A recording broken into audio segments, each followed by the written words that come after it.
If you think you have it bad, just listen to this. According to a new analysis, they say that most Americans don't earn enough money to afford even the basic cost of living. So, what is happening? Well, we're going to discuss that. We're going to go over the statistics of this new analysis and break it down. But what you need to be concerned with moving forward is that prices continue to rise. And as prices continue to rise and wages stay stagnant, the problem is people are being priced out of almost everything. So I'm going to break this down in just a moment, explain what is going on and what we are likely to see over the next 3 to 6 months. But before I do that, all I ask is one thing. It takes 2 seconds. Go ahead, hit that like button if you enjoy these daily updates. And now let's begin.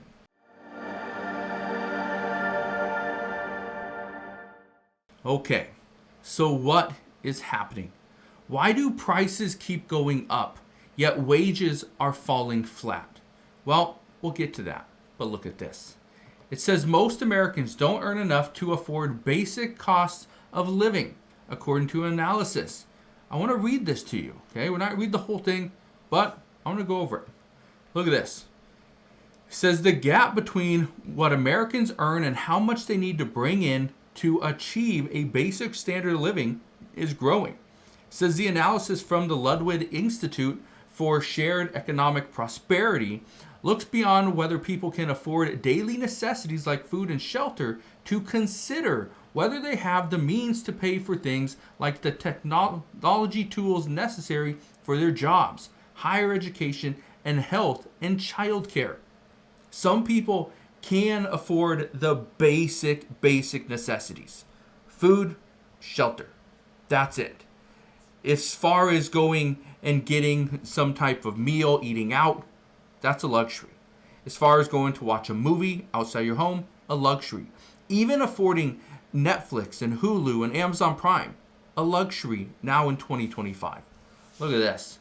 It says, the group says its minimal quality of life index provides a truer picture of how Americans are faring than standard economic data, such as the nation's gross domestic product and jobless rate. The index captures the annual change in the typical costs facing low and moderate income households who are looking to maintain a basic quality of life. What you're going to notice is some shocking statistics that you may not even realize. And it's because we haven't been shown these. Look at this. It says we analyze these components not just in terms of financial figures, but as crucial elements that shape a family's capability to achieve a desirable standard of living.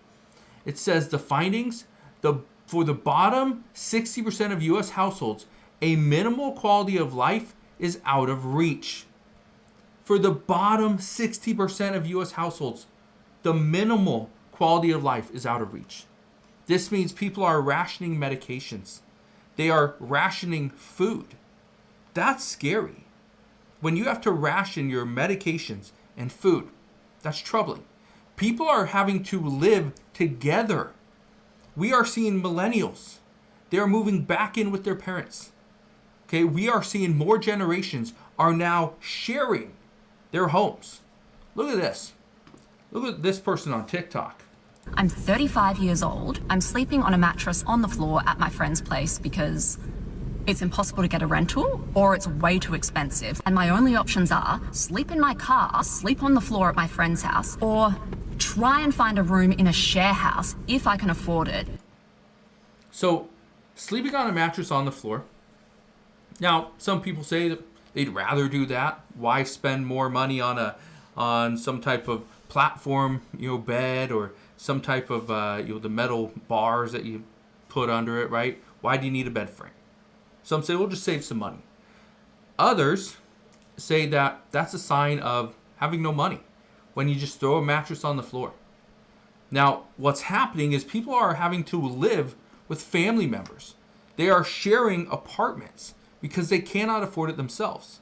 But I want to keep reading this to you. Look at this. It says, the middle class has been declining. We just haven't recognized it fully. It says, it's really dangerous because it's the kind of thing that leads to social unrest and it's not fair. The American dream is not that it's given to you, it's that if you work hard, you have a chance to get ahead and achieve the things in life that you want to achieve. It's not living in a tent, not having to steal. The American dream is, yes, if you work hard, you can achieve anything. However, there's people that are working hard that haven't been afforded the luxuries in life, and some are not getting ahead because there's too many things pushing them back down. Look at this right here. It says the Ludwig Institute says the nation's official unemployment rate of 4.2% greatly understates the level of economic distress around the U.S., factoring in workers who are stuck in poverty wage jobs, okay, and people who are unable to find full-time employment. The jobless rate now tops 24%, which defines these groups as functionally unemployed. Okay? That is crazy. If they're stuck in a poverty wage job and people that are unable to find full-time unemployment, if you factor that in, the U.S. jobless rate tops 24%. That is a shocking number. Okay? Now, I want to show you something else because, again, it's not just more people are not able to work. It's people are working full-time or part-time, but they're not getting paid what they need. Look at this. It says, peering beneath the surface. By these standards, the lowest earning Americans around the U.S. are falling well short of what they need to maintain a decent standard of living. These households, which in 2023 earned an average of $38,000 per year, would need to make $67,000 to afford the items the group tracks as part of its index. This includes costs of professional clothing and basic leisure activities. Let's just take a step back. If you were making $38,000 a year in 2023, that's a decent income, right? That's not terrible. Okay, that's something. Okay, that's more than many people make. Obviously, it's not what you want to make, but again, $38,000 per year, not bad. Here's the problem. 2023, okay, you needed $38,000 per year. 2025, you need to make $67,000 a year.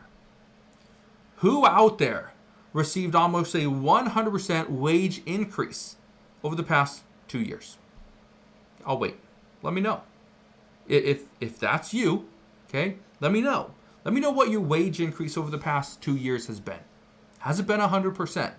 For most people, I'd probably say 95%, if not higher, of the people watching this video, your wage increase was not 100%. It was far less. Now, I want to read you one last thing. Look at this.